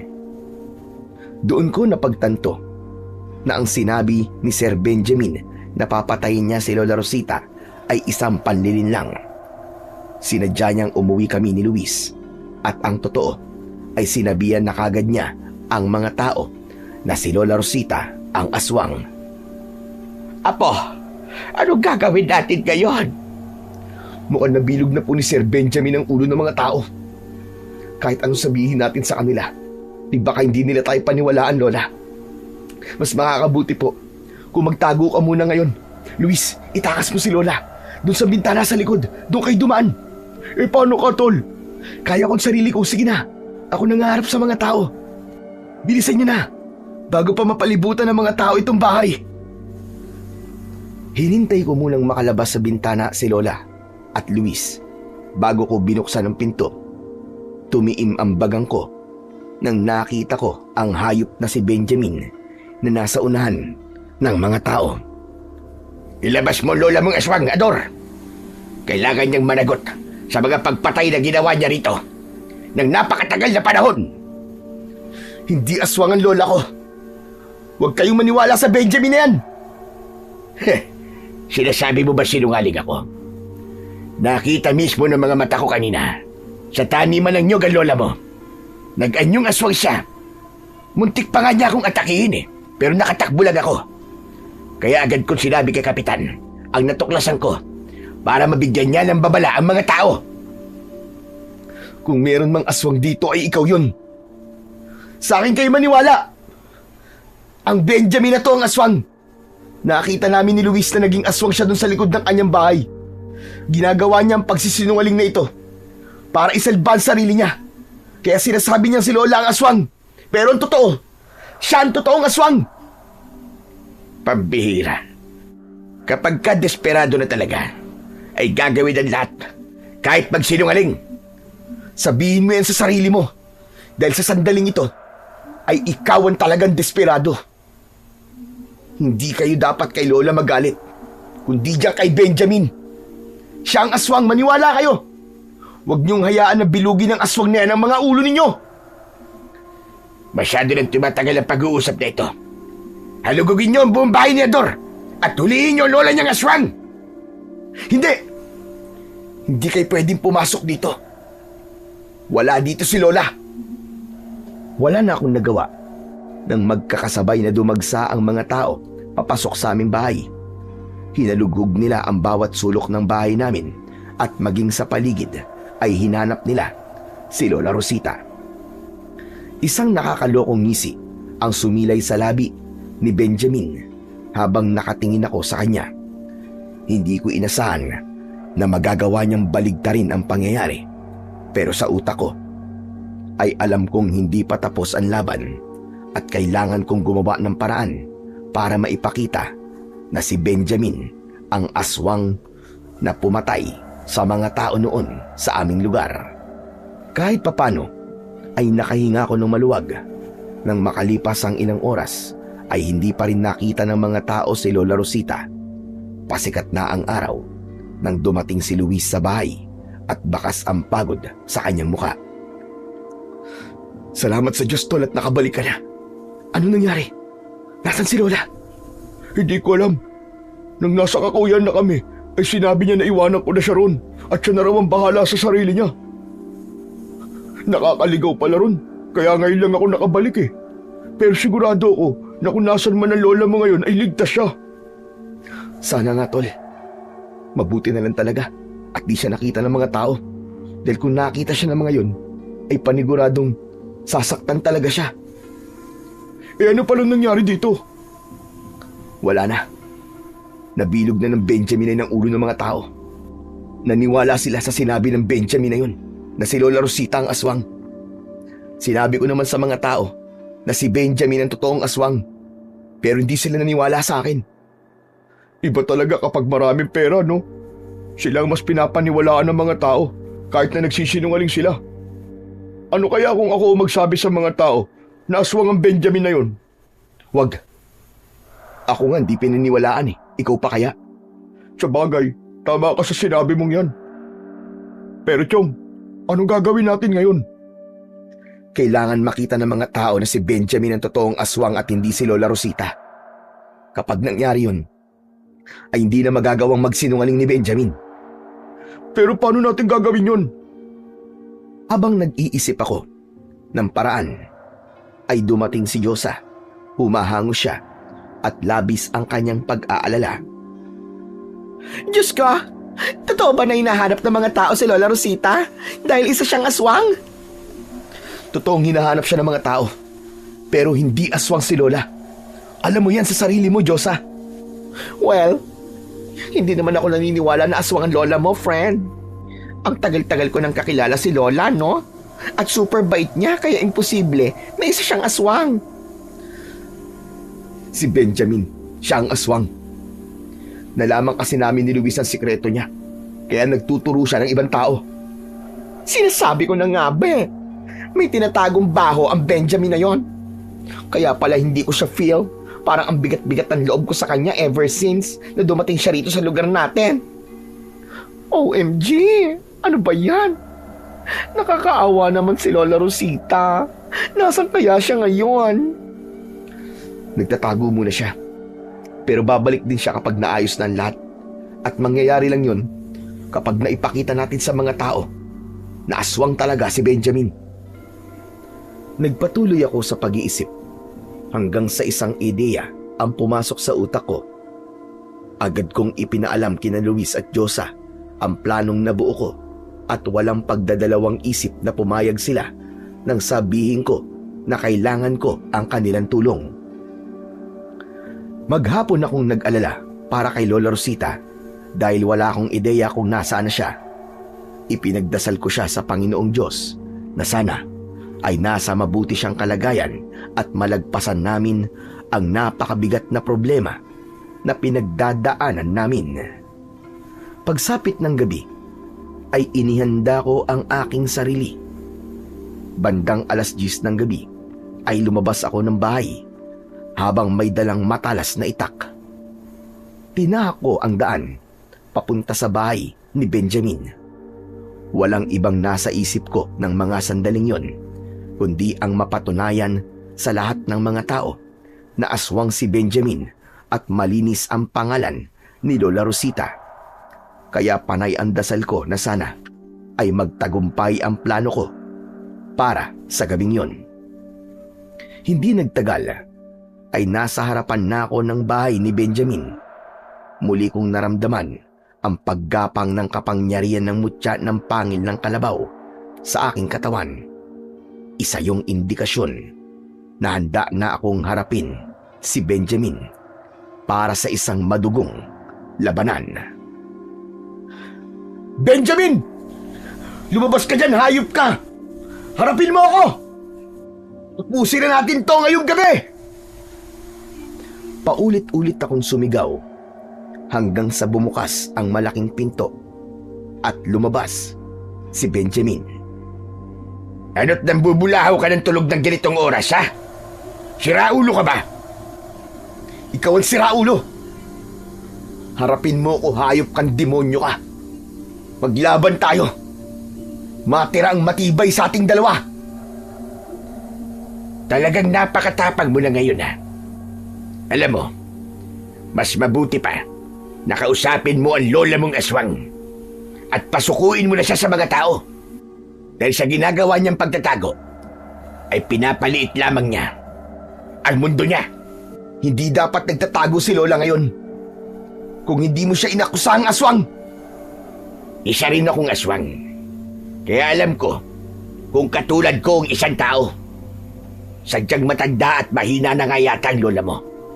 Kaya hindi niya nararamdaman na aswang din akong kagaya niya. Sinabi ng hindi aswang ang Lola Rosita ko eh.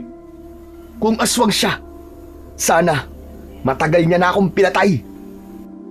Para sabihin ko sa'yo, hindi niya ako totoong apo. Hindi niya ako kadugo. Pero inampun niya ako at inalagaan. Minahal niya ako na parang tunay niyang apo. Sa tingin mo ba, may aswang nagagawa ng ganung bagay, ha? Isa pa, bakit hindi mo nalang aminin sa mga tao na ikaw ang aswang? Alam na namin ni Luis ang sikreto mo. Kaya wala ka ng kawala, hayop ka! Sa tingin mo ba, ay natatakot ako sa inyong dalawa ni Luis? Sino bang maniniwala sa isang mahina at sa isang basagulero na kagaya nyo? Kaya dito ko piniling manirahan dahil nakita ko na mga uto-uto ang mga tao rito. Madali kong maitatago sa kanila ang pagiging aswang ko dahil lahat kayo ay mahihina ang utak. Hoy, hoy, hoy! Excuse me, demonyong bakulaw? Sinong mahina ang utak ang tinutukoy mo, ha? Kami ba? Laking gulat ni Benjamin nang mula sa kung saan-saan ay isa-isan lumabas ang mga tao sa pangunguna ni na Josa at Luis. Yun ang plano namin. Sinabi ko sa mga kaibigan ko na kumbinsi nila ang ilang mga tao sa lugar namin na magtungo sa labas ng bahay ni Benjamin sa gabing yon. kailangan nilang magtago upang hindi sila makita ni Benjamin. Nang sa gayon ay isipin ni Benjamin na ayos lang na sabihin ito na isa tong aswang dahil kami lang ang naroon. O ano mga kasama? Narinig niyo naman siguro ang lahat ng sinabi ng hayop na Benjamin na to. Sa bibig niya mismo nang galing na isa siyang aswang. O ano? Wala ka ng kawala ngayon, Benjamin. Hindi totoo sinabi ko kanina. Tinatakot ko lang yan si Ador dahil pinagbabantayan niya ang buhay ko. Ang lola niya, yun ang talagang aswang at hindi ako. Sa tingin mo ba ay may maniniwala pa sa mga asinungalingan mo, tanga? Ngayon, sasabihin ko ang totoo sa lahat ng mga tao nandito. Nalaman namin ni Luis ang pagiging aswang mo at pinagbantaan mo ang buhay namin. Dahil alam mo sasabihin namin sa lahat kung ano ka talaga. Ginamit mo si Lola Rosita para sa kanya mapunta ang galit ng mga tao. Pero dahil ikaw na mismo ang umamin ngayon na isa kang aswang, ay wala ka ng lusot. Ikaw ang aswang na ilang taon nang pumapatay sa mga tao rito. Ilang pamilya nang nawalan ng mahal nila sa buhay nang dahil sa kasamaan mong demonyo ka. Tumiim ang bagang ni Benjamin at mariin niyang ikinuyom ang kanyang mga kamay. Napangisi ako dahil alam ko na alam niya na wala na siyang lusot. Sa pagkakataon na yon, bukayo na siya. Wala nang dahilan para magsinungaling pa ako. Oo, isa akong aswang. At ako ang aswang na pumapatay ng mga tao sa lugar na ito. At ikaw, Ador, ikaw ang dahilan kung bakit nasira ang pananahimik ko rito. Kaya't magbabayad ka. Pananahimik ba para sa'yo? Yung napakarami mong pinatay, diablong buwang ka! Pagsisisihan mo ang lahat ng ito, Ador. Malakas na sumigaw si Benjamin at sa isang iglap ay naging nakakatakot siyang aswang. Takot na nagtakbuhan palayo ang mga tao, pero nanatili ako sa aking kinatatayuan. Nagsimulang maglakad ang aswang palapit sa akin. Sisiguraduhin ko na bago ko umalis sa lugar na ito, ay papatayin mo na kita. Hindi ka na makakaalis dito dahil dito ka na ililibing. Buong tapang akong sumugod sa aswang. Tatagain ko sana siya, pero bigla siyang nawala sa aking harapan. Nagulat na lang ako nang lumitaw sa likod ko ang aswang at bumaon ang matutulis niyang mga kuko sa likuran ko. Agad akong humarap sa kanya at isang malakas na halakhak ang kanyang pinakawalan. Wala kang laban sa akin, Ador. Magpapakamatay itong pagtapag-tapagan mo. Sinunggaban ako ng aswang, pero sinalubong ko siya ng malakas na suntok sa muka. Halos lumipad ang aswang sa lakas ng suntok ko. Dumausdo siya sa lupa at kumampas ang likod niya sa isang malaking puno. Naglakad ako palapit sa kanya, pero mabilis siyang tumayo at sumugod. Akmang kakalmutin niya ako, pero nagawa kong hawakan ang isa niyang kamay. Mariin kong pinisil ang kanyang kamay at napasigaw siya nang nadurog ang mga buto sa kanyang kamay. Tinarak ko ang itak sa tiyan niya at saka ko siya sinipa ng malakas. Muling natumba ang aswang at halos hindi na siya makatayo. Ang mga kagaya mong aswang ay hindi na dapat hinahayaan pang mabuhay. Sa dami ba naman ng buhay na kinuha mo, hayop ka? Kamatayan na lang ang maaaring parusang ibigay sa'yo. Walang kahirap-hirap na binuhat ko ang aswang at malakas ko siyang ibinalibag sa lupa. Narinig ko ang pag-igit niya. Tatayo pa sana siya, pero sinipa ko siya sa muka. Tama na! Tama na, maawa ka sa akin, Ador! Huwag mo akong papatayin! Tama na! Nangangako ako na magbabago at magpapakalayo-layo na ako. Huwag mo akong patayin! Magpapakalayo-layo ka? At pagkatapos ay ano? Sa ibang lugar ka naman mag-aasik ng kasamaan mo? Hindi na. Hindi na, Benjamin. Hindi ko nahahayaang mangyari yun. Bago pa ako makakilos, hindi ko inasahan na makakatayo ng mabilis ang aswang. Sumugod siya habang nakaumang ang matutulis niyang mga kuko. Pero bago pa niya ako masaktan, ay inunahan ko na siya. Mariin kong ibinaon ang itak sa tapat mismo ng kanyang puso at pinagdiinan ko pa yun ng gusto. At nang hugutin ko ang itak, ay agad siyang bumagsak sa lupa. Nakabukas ang kanyang mga mata habang unti-unti siyang binabawian ng buhay.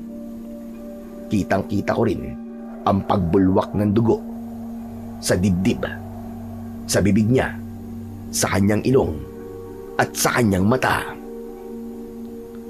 Nakabukas din ang kanyang malalaking mata habang unti-unti siyang binabawian ng buhay. Hindi nagtagal ay tuluyan ang nalagutan ng hininga ang aswang. Nagulat ako nang sabay na lumapit sina Diyosa at Luis sa akin. Tuwang-tuwa sila dahil nagawa kong paslangin ang aswang na si Benjamin. Wow! OMG! Grabe ka, friend! Hindi ko ni-expect na super galing mo pa nang makipaglaban, ha? Saka, super lakas mo rin kasi nabuhat mo yung aswang kahit mas malaki siya sa'yo. Tapos naibalibag mo pa. Kaya nga kita-kita ko rin. Ano ba sikreto mo? At sobrang lakas mo na ngayon. Sabihin mo naman sa amin, oh. Wala akong sikreto. Ang totoo niyan dati na talaga ako malakas at di ko lang pinapakita sa inyo. Ang mabuti pa siguro punta na natin si Kapitan at sabihin nating patay na ang aswang.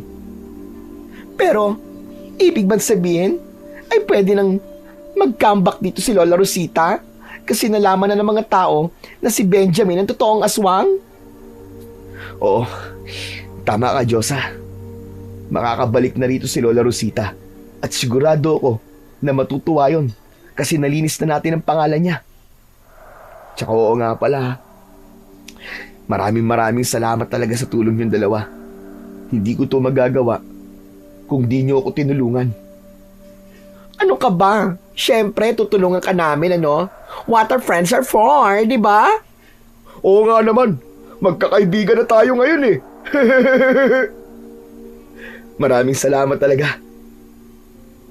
Matapos yun, ay ipinaalam na namin kay Kapitan ang lahat ng mga nangyari. Maraming tao ang nagpatunay na si Benjamin ang totoong aswang na pumapatay sa mga tao sa amin at hindi si Lola Rosita.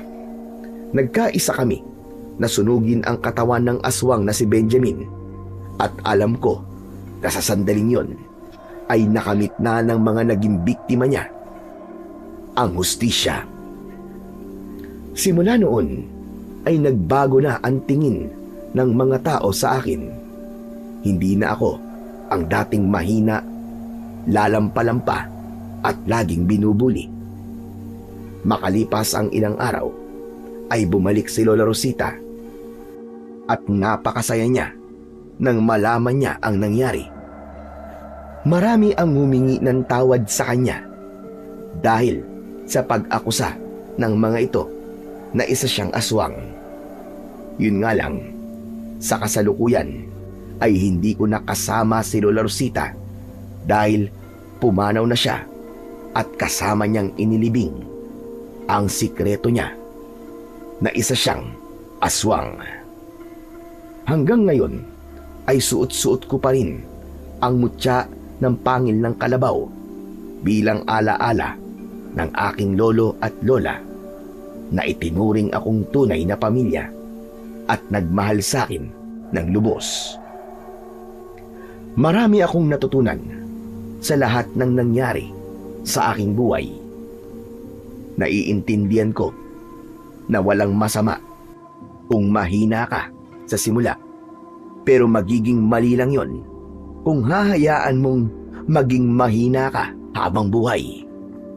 May mga pagkakataon na kailangan nating maging malakas, hindi lang para sa ating sarili, kundi para rin sa mga taong mahalaga sa atin. At nang dahil sa mga taong yun, ay natutunan kong tumayo, lumaban, at maniwala sa aking sarili. Hanggang dito na lamang po ang aking kwento. Sana ay marami kayong natutunan na magagandang aral. Sa kwentong ating napakinggan, sinasabi lamang, hindi naman masama ang maging mahina, sapagkat sa kahinaan natin, natututo tayong umasa, umunawa, at magpakumbaba. Ngunit hindi rin masama ang lumaban paminsan-minsan, lalo na kung ang ipinaglalaban ay ang tama at makatarungan. Ang lahat ng sobra ay nagiging masama. Kapag sobra kang mabait, maaari kang abusuhin. Kapag sobra ka namang matigas o masama, ikaw ay kakamuhian. Kaya ang dapat piliin ay ang pagiging patas at may paninindigan. Marunong umunawa, ngunit marunong ding magsabi ng tama na. Marunong magpatawad, ngunit handang ipaglaban ang katotohanan. Basta't alam mo sa iyong sarili na wala kang tinatapakan tao at wala kang sinasadyang saktan, magpatuloy ka ng matatag sa iyong landas. Sabi nga sa isang talata sa Biblia, sa aklat ng Roma 12:19, huwag kayong maghiganti, mga minamahal, kundi ipaubaya ninyo yon sa puot ng Diyos, sapagkat nasusulat, akin ang paghiganti, ako ang gaganti, sabi ng Panginoon. Sa huli, tandaan po natin na ang pagiging mabuti ay hindi kailanman nasasayang. Ang bunga nito'y tiwala, respeto, at pagmamahal mula sa mga taong nakakakita ng iyong katapatan. Marami ang kakampi at maniniwala sa iyo dahil ramdam nila ang iyong tunay na layunin. At higit sa lahat, sa mata ng Diyos, ikaw ay nagtatanim ng kabutihan, hindi lamang dito sa lupa, kundi maging sa langit. Kaya magpatuloy ka sa paggawa ng tama at ipaubaya mo sa Diyos ang mga gumagawa sa iyo ng masasama, sapagkat Siya ang makatarungang huhusga at gaganti sa tamang panahon. Maraming salamat po sa inyong walang sawang pakikinig at pagsuporta sa aking mga YouTube channel na The Voice Addict at mga kwento ni Apong Isaac. Huwag niyo din pong kalimutang mag-subscribe at i-hit ang notification bell para sa mas marami pang kwentong aswang at katatakutan mula sa mundo ng kababalaghan. Hanggang sa muli po, at pagpalain po nawa kayong lahat ng Diyos na may kapal.